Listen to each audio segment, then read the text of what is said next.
Assalamualaikum warahmatullahi wabarakatuh. Ila mu'allif al-fatihah. A'udzubillahi minasyaitonir rajim. Bismillahirrahmanirrahim.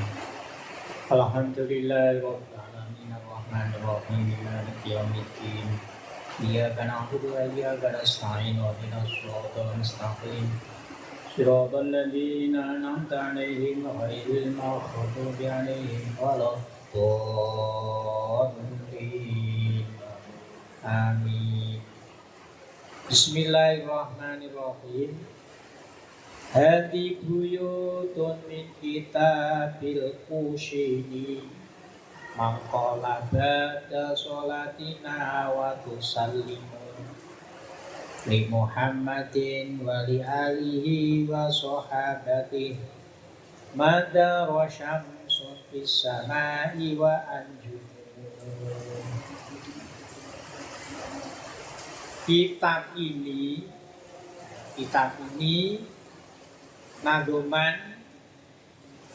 nadoman ini buyutun. Lihat itu ya nadoman.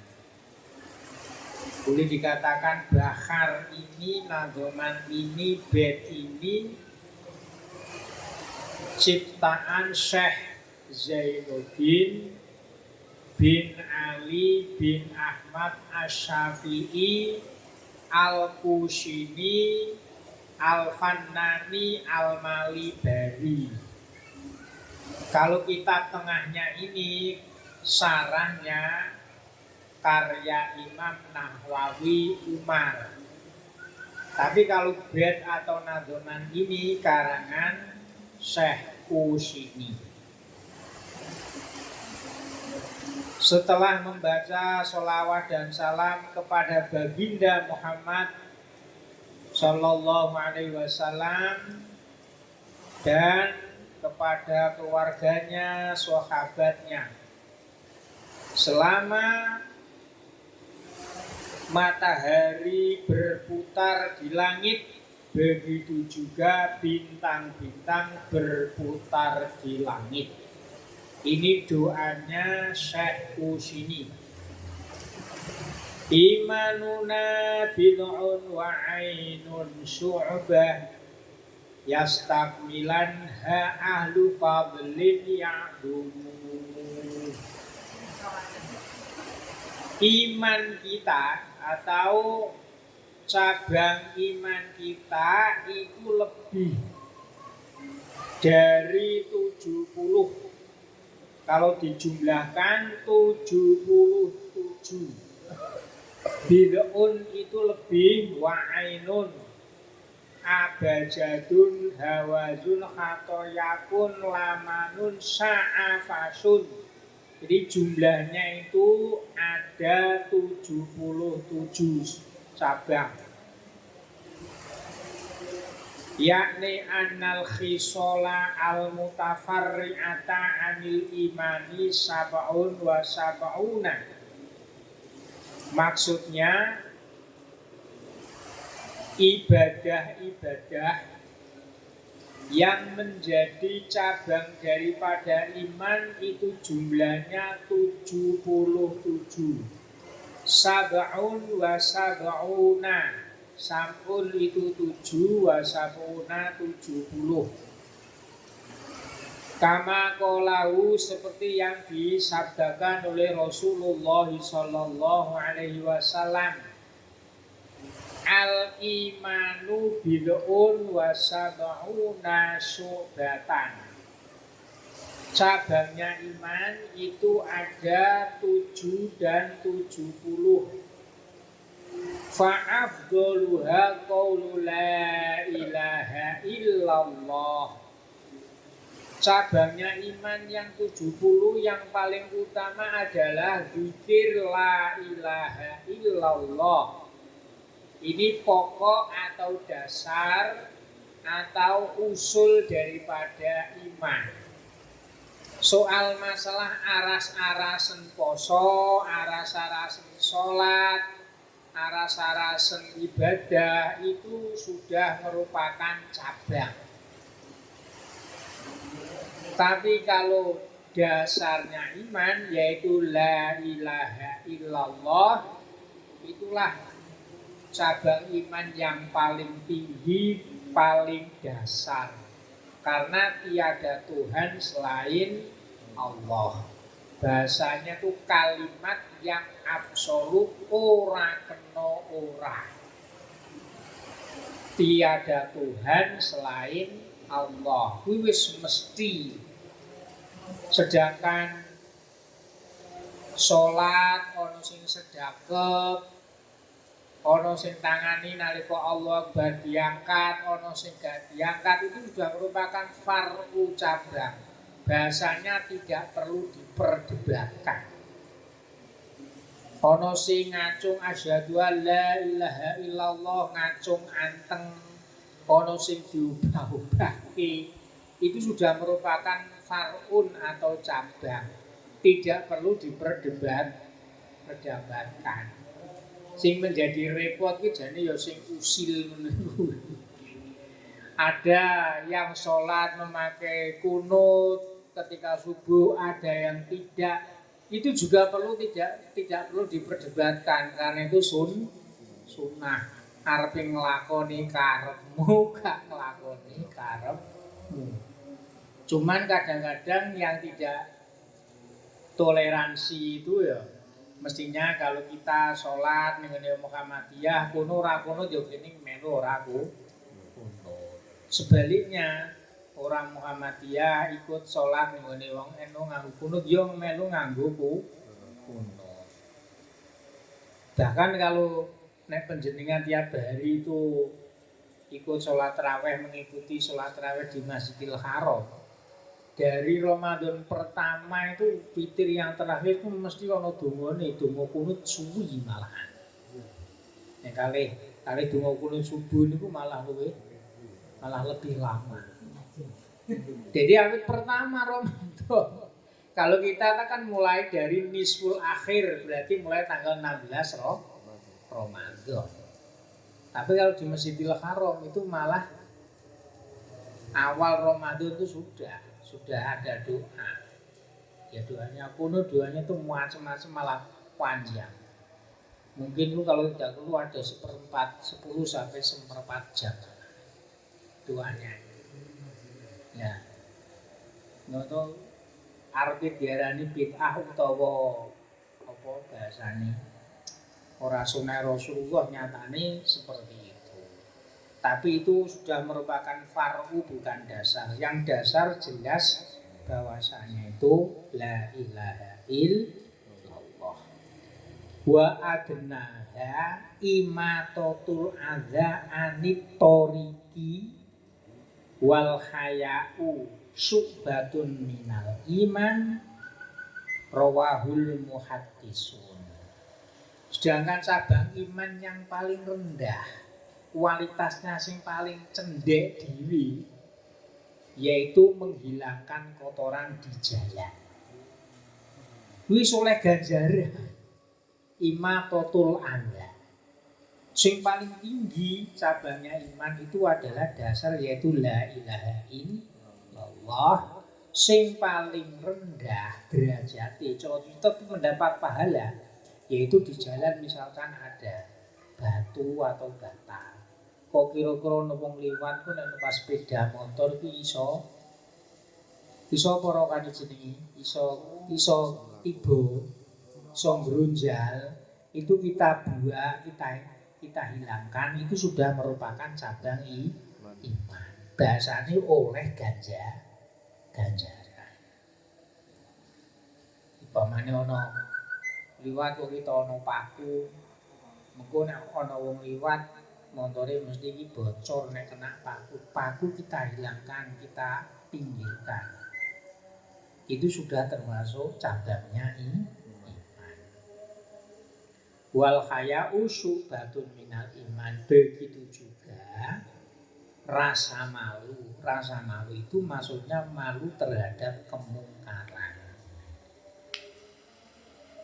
Arep nglakoni elek isin yo sementara itu isin karo wong liya, terus-terus isim karo Gusti Allah itu sudah merupakan cabangnya iman. Rawahul muhaddisun, semuanya ini adalah merupakan hadis yang diriwayatkan oleh para rawi. Jadi kemudian waqulu nazim ini sudah menguraikan kalimat-kalimat imanuna bid'un wa ainun syu'bah. Kesimpulannya cabangnya iman itu adalah sab'un wa sab'una, yaitu 77. Amin bi rabbika wal malaika wal kutub wal anbiya wa bi yaumi yafnal alamu. Amin bi rabbika, berimanlah kepada Tuhanmu. Nomor 1 yaitu Allah. Allah itu wujud. Nomor 2 wal malaikat, wal malaiki dan para malaikat.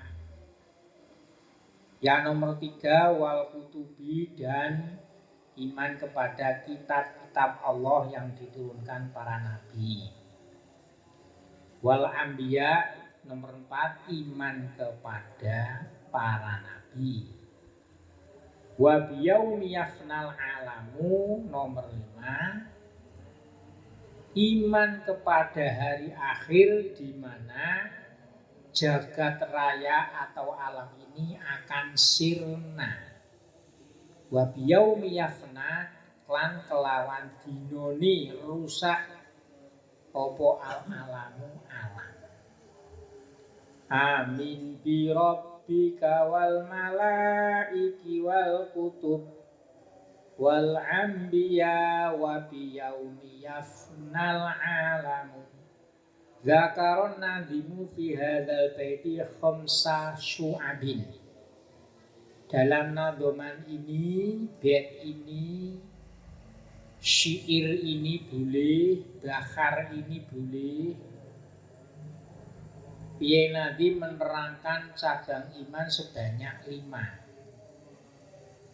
Fasyubatul ula, cabang iman yang pertama, al-imanu bi annallaha ta'ala wahidun la syarika lahu, fardun la misla lahu, somadun la nidda lahu, azaliyun qaimun abadiyun daimun, la awwala li wujudihi wala akhira li abadiyatihi, qayyumun la yufnihi abadu wala yughayyiruhul amadu, bal huwal awwal wal akhiru wal zahir wal batinu, munazzahun anil jismiyati laisa kamitslihi syai'un. Cabangnya iman yang pertama yaitu iman bahwasanya Allah itu adalah zat yang satu. Allah itu wujud ada. Kemarin kita katakan atau sudah diterangkan oleh pengarang kitab ini bahwasanya iman itu harus 100%. Kalau iman itu kok ragu-ragu, itu imannya batal, tidak sah. Kita harus percaya bahwa Allah itu ada, itu harus 100%. Allah itu satu, tidak ada yang menyekutui. Orang duwe bapak, orang duwe ibu, orang duwe anak, orang duwe adik dan seterusnya. Fardun la mislalahu, Allah itu tunggal, fardun itu tunggal. Tidak ada yang menyerupai. Somadun lanidalahu, somadun itu kalau bahasa Jawanya itu langkep. Langkep itu semua tujuan itu kepada Allah, itu namanya langkep somadun. Jadi tujuan apa saja itu pasti itu kepada Allah.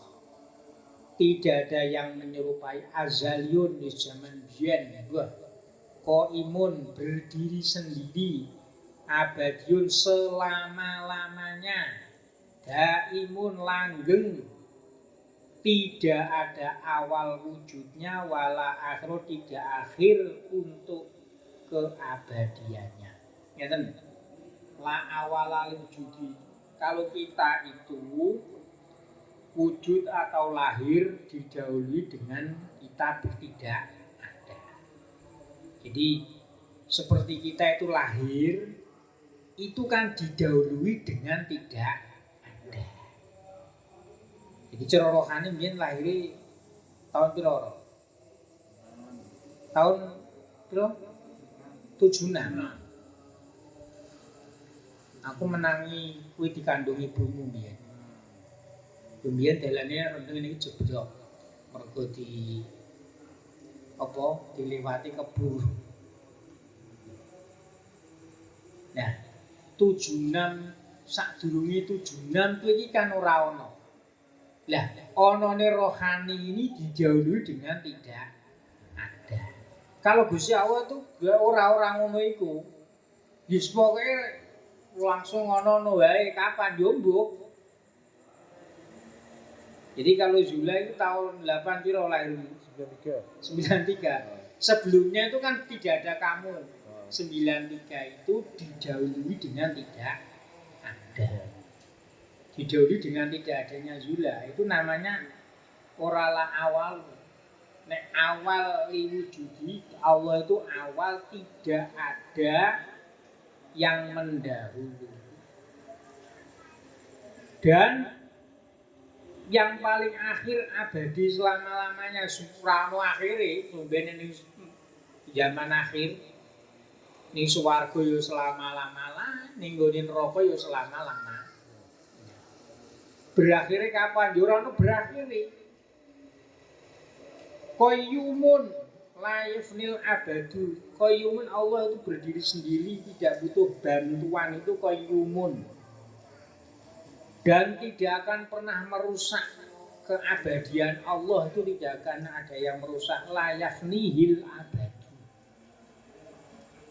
Dan umpamane kayu jati dianggap kuat, ini paling berapa tahun udan kepanasan mesti selama-lamanya akan hancur. Atau besi, sak suwe-suwene besi, dia tuh abadinya itu akan hilang, akan sirna. Tapi kalau Allah selama-lamanya itu tidak akan pernah sirna.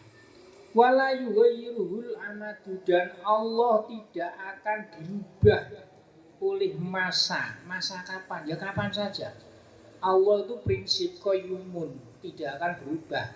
Tegese ora iso diatur makhluk selain Allah. Allah itu khalik, selain Allah namanya makhluk. Jadi sebenarnya kalau kita ini berdoa, itu nggak ada efeknya. Jadi kita itu menuntut doa kudu dijabahi, itu sebenarnya tuh keliru karo hakikat. Lah kok ngene to? Loh, tenan to aku njaluk udan dike udan. Seakan-akan Gusti Allah terus nuruti menung. Lah iki keliru. Wong layu ghayrul amadu, Allah tidak akan pernah berubah oleh keadaan. Qayyumun, berdiri sendiri. Pamane aku tak ndonga muga Allahumma hawalena walera, muga-muga terang. Lho tenang-tenang to. Seakan-akan kita itu ngatur Gusti Allah. Ini tidak bisa.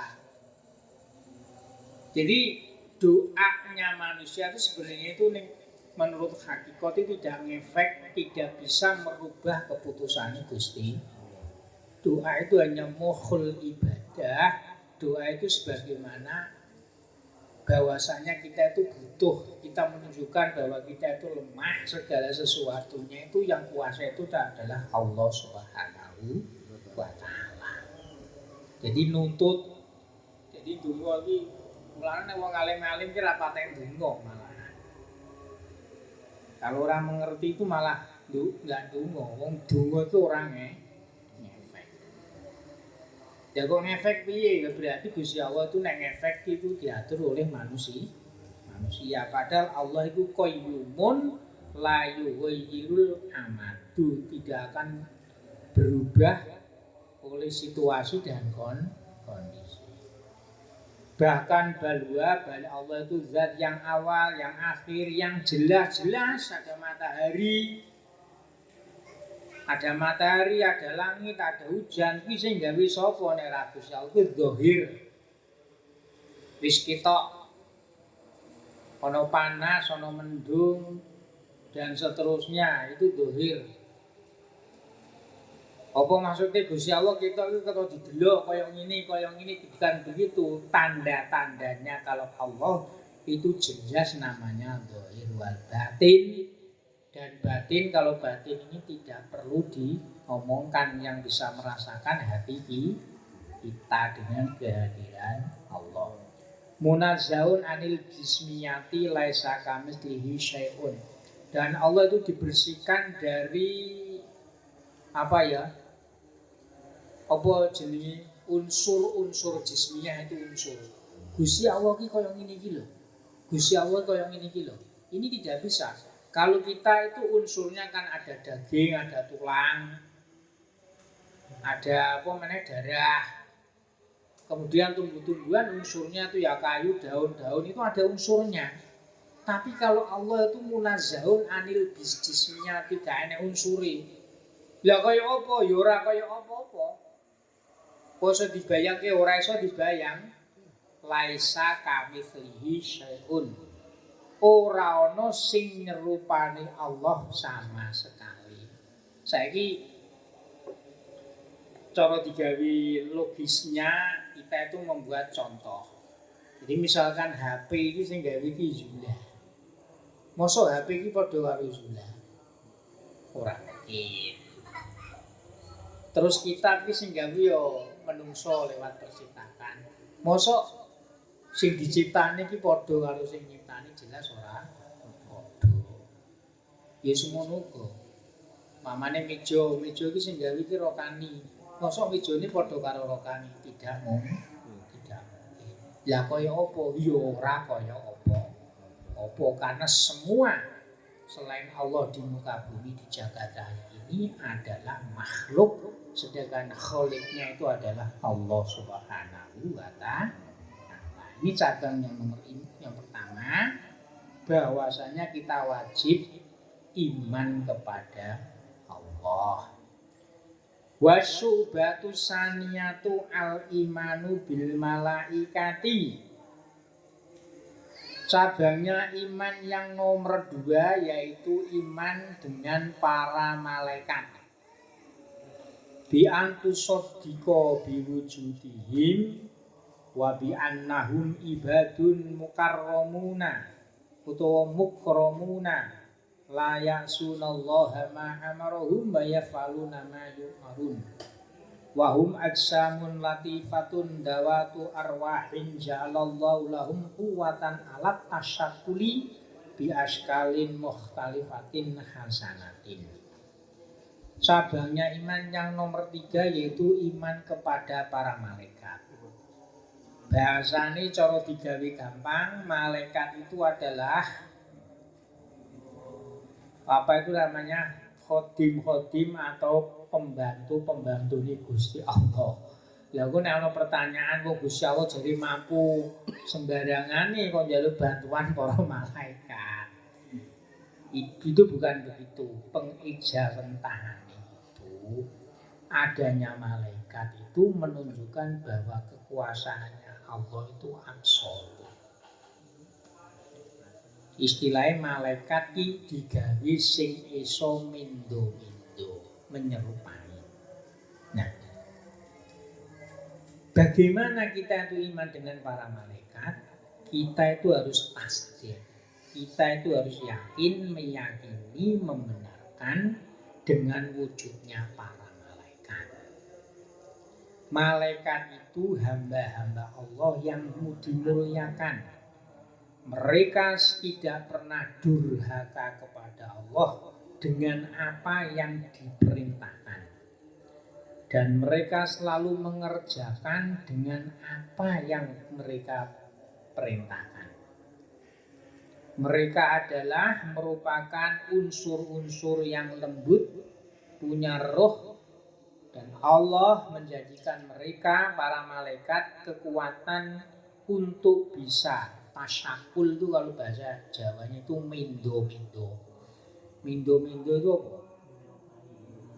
Menyerupai dengan serupa-serupa yang berbeda-beda yang baik. Tapi mindo-mindo ini malaikatnya api, ora elek. Mulane kok ana wong mripate sak malaikat mripate sak terbuang cakare ini itu malah keliru. Malaikat itu askalin mukhtalifatin hasanatin. Bentuknya mesti bagus. Makanya kalau Kanjeng Nabi itu menerima wahyu kan ada kalanya kaya ana swara angin. Suara angin yang indah. Ada kalanya seperti suara lonceng yang indah. Ada kalanya kalau dulu Nabi Lot, malaikat karena umatnya Nabi Lot itu senengannya kan kaumnya itu kaum gay. Kaum gay itu seneng lanang podo lanang. Nah, di situ dicoba malaikat itu mimbo-mimbo atau berbentuk seorang laki-laki yang sangat ganteng sekali. Lah itu makhluk apa umat-umat Nabi itu padha rebutan. Jadi malaikat itu bentuknya itu ajsamun latifatun, bentuknya itu misalkan mindo-mindo atau menyerupai itu dengan serupa yang baik. Nek serupa niku elek, kuwi berarti iblis utawa setan. Mulane kan ngimpi niku ngimpi api, ya mesti iki mimpi sing api. Dibawa oleh lewat para malaikat. Tapi kalau ngimpi jelek, ya iki pancen ngimpi elek, berarti saka iblis utawa setan. Jadi mukhtalifatin tapi yang hasanatin yang baik. Ini para malaikat ajsamun latifatun dan tentu punya roh, diberi kekuatan, bisa menemui manusia. Tapi tidak semuanya manusia itu bisa ditemui oleh malaikat, yaitu mereka-mereka yang hatinya bersih. Jadi nek ana dukun-dukun iso nambani jarine khodimi malaikat kuwi ora mesti. Sing akeh iku mau justru malah khodimnya itu jin. Tidak mudah orang punya kelebihan khotim malaikat itu tidak mudah. Kudune wong di sini ajsamun latifatun, hati kita pun juga hati yang lembut, tentu hati yang hasanatun. Ya kalau kita itu tingkatannya itu tingkatan bisa lebih daripada malaikat, tapi malaikat itu yaitu tadi, malaikat itu sekali diperintah selamanya tidak akan pernah durhaka. Misalkan malaikat A disuruh sujud, ya sujud terus sampai yaumul qiyamah. Kalau malaikat Israil itu ditugasi jabut nyawa, tugasnya jabut nyawa terus ora tau liyane. Nah, malaikat-malaikat ini pun juga kadang-kadang kalah dengan manusia. Contohnya ini cerita-cerita para kiai-kiai itu banyak. Mbah kiai saya dulu itu, kalau tidak keliru itu tahun 91, tapi meninggalnya itu tahun 92. Bahasanya tuh turun ngaji dari musola, ngajinya kan di musola. Bahasanya itu dipetui kalau malaikat itu. Ditembung, Mbah, sampean wis wayahe lho. Tapi sing crita ngene iki ya juga ulama wali, maksudnya padha waline. Sing crita iki Mbah Kiai Ismail Malang. Nah, jawabe Mbah Kiai kula niku sik ngenteni anakku sing ning pondok mulih. Tenan. Sing sane Kiai muda niku Kiai Zainuri niku riyen mondoke teng Tanggir Tuban. Pun kundur, kira-kira pun bantu gaya gerah, bantu ngaji-ngaji, kira-kira di rumah wis mapan antara 1 tahun 2 tahun. Mbah Kiai kula niku terus tahun 92 akhir niku sedo. Ini cerita yang pertama. Yang kedua, dulu namanya Mbah Jalil. Mbah Jalil itu Tulungagung, tapi mondoknya ning Ringin Agung. Ringin Agung niku cedhak kali pondok kula kira-kira sak wetane 1 kilo. Dulu sama-sama santri itu ada yang meninggal dunia. Nek gak keliru itu tiba. Istilahnya kerja bakti tiba munggahne tiba mati. Nah, iki lho. Santri sing mati ki kuwi nyawane wis digawe malaikat munggah. Kira-kira cilik kali sakmano peking. Lho malaikat iki diceluk karo Mbah Jalil. Iki celuke belek iki. Ya dibeleki tenan. Malaikat diceluki kalah. Dibeleki tenan. Si santri niki nggih urip malih. Mbah Jalil mawon jaman menika kondang ten ngene Tulungagung grono wong pengin mundak pangkate, pengin mundak derajate, pengin apa kuwi njaluk donga iki nggone. Mbah Jalil arep maju dadi bupati, arep maju dadi wali kota, dadi gubernur. Biyen ku dosuwan nggone Mbah Jalil. Jadi walaupun malaikat seperti itu, tapi kadang-kadang kalau ada manusia atau ulama yang lebih tinggi derajatnya, itu malaikat pun juga di bawahnya. Jadi kalau manusia tuh kalau baik itu melebihi malaikat, tapi kalau jelek kadang itu jeleknya tuh melebihi hewan. Itu bedanya seperti itu. Bismillahirrahmanirrahim. Wa syubhatu salisatu al-imanu bil kutubi bi antu soddiko bi annama anjalallahu ala anbiya'ihi minal kutubi wahyun minallahi mustamilun ala ahkamihi wa akhbarihi.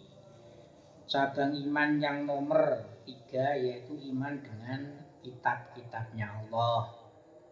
Nabi Muhammad Al-Quran, Nabi Isa Injil, tapi Injilnya itu Bibelnya itu bukan sekarang. Kalau sekarang itu karangan manusia, sing asli wis gak enek. Kemudian Nabi Musa Taurat, kemudian bener ya, Zabur. Nabi Dawud itu Zabur, Nabi Musa itu Taurat, dan nabi-nabi yang lain itu suhufun, namanya itu lembaran-lembaran, nggak ada namanya.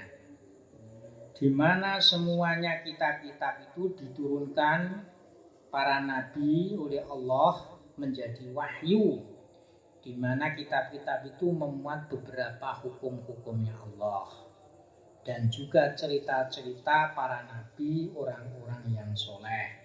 Termasuk di dalam Al-Quran itu ada cerita wali Luqman Hakim. Luqman Hakim itu bukan nabi, tapi di situ juga masuk menjadi, makanya di sini ada surat Luqman. Ya. Dan tentu kalau namanya kitab itu berdasarkan pembawanya yaitu para nabi. Misalkan Nabi Isa itu Injil, ya Nabi Isa itu Injil. Nabi Isa sedo, kemudian datang Nabi Muhammad, maka otomatis syariatnya Nabi Isa itu akan kegusur,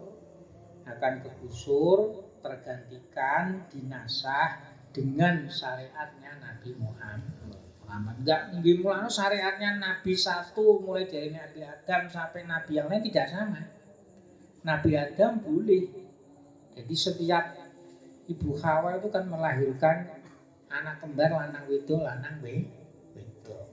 Ya ini boleh dijodohkan sama anaknya. Karena biyen itu syariatnya seperti itu karena belum ada keturunan yang lain. Arepe di mantoke dikawini karo liyane sapa ngene Nabi Adam karo Ibu Siti Hawa. Dan setelah Nabi berikutnya juga demikian Nabi Ibrahim bahkan dulu itu namanya sisir kiwa tengen itu hukumnya wajib. Ngetok kuku juga wajib. Ngetok rambut juga wajib. Banyak sekarang yang wajib yang diteruskan oleh syariat Nabi Ibrahim diteruskan oleh syariat Nabi Muhammad yaitu jenenge khitan. Khitan itu dimulai Nabi Ibrahim, sehingga karena itu khitan itu nek wong ora disunat otomatis nalika nguyuh toharo bersuci itu najis ora ilang, maka gelem ra gelem akhirnya itu khitan itu dihukumi wajib. Tapi kalau wanita khitan itu ada yang mengatakan hukumnya sunnah, ada yang mengatakan hukumnya wajib. Tapi kalau laki-laki itu semuanya sepakat hukumnya adalah wajib. Wa syubatur rabiatu bi antumina bi anal anbiya shadiquna fi ma akhbaru bi anillahi wa anna minhum man arsala ilal khalqi hidayatihim wa tamilu ma'asyihim wa adihim wa ayyadhum bil mu'jizat ad-dalati ala sidqihim fa balaghu anhu ta'ala risalatahu wa bayyanu lil mukallafina ma umiru bi bayanihi. Cabangnya iman yang nomor 4 yaitu iman kepada para nabi. Di mana para nabi ini adalah mereka yang jujur dengan apa yang mereka sampaikan, yaitu wahyu dari Allah. Di antara mereka itu ada para nabi atau para rasul yang diberi wahyu oleh Allah agar supaya menunjukkan umatnya atau makhluk yang lain untuk menyempurnakan kehidupannya, akhiratnya. Dan Allah memperkuat para nabi dengan mukjizat yang menunjukkan akan kebenaran mereka. Mereka menyampaikan wahyu Allah sebagai bentuk utusannya dan mereka menerangkan syariat-syariat kepada orang-orang mukallaf dengan apa yang mereka diperintahkan untuk menerangkannya. Jadi bedanya nabi dan rasul itu sama-sama mendapatkan wahyu. Tapi kalau nabi untuk diri sendiri, makanya nabi itu jumlahnya banyak. Tapi kalau rasul jumlahnya 25. Ono jenengin. Jadi nama Daniel itu bukan istilahnya itu nama non muslim itu bukan. Daniel itu nama nabi. Jadi Nabi Daniel itu ada. Jadi kalau nabi mendapatkan wahyu tapi untuk diri sendiri, tapi kalau rasul itu mendapatkan wahyu untuk diri sendirinya dan juga disampaikan kepada para umatnya. Itu bedanya nabi dan rasul. Dan nabi diutus atau rasul diutus oleh Allah ini agar supaya untuk menyempurnakan kehidupan umatnya, menyempurnakan besok urusan akhiratnya dan lain sebagainya. Makanya diantaranya kehidupan sosial itu tentu semuanya diatur yang akhirnya oleh para ulama, para sahabat, para tabi'in tercakup atau terbendaharakan menjadi yang namanya kitab sosial, yaitu kitab fikih. Demikian, semoga bermanfaat. Al-Fatihah.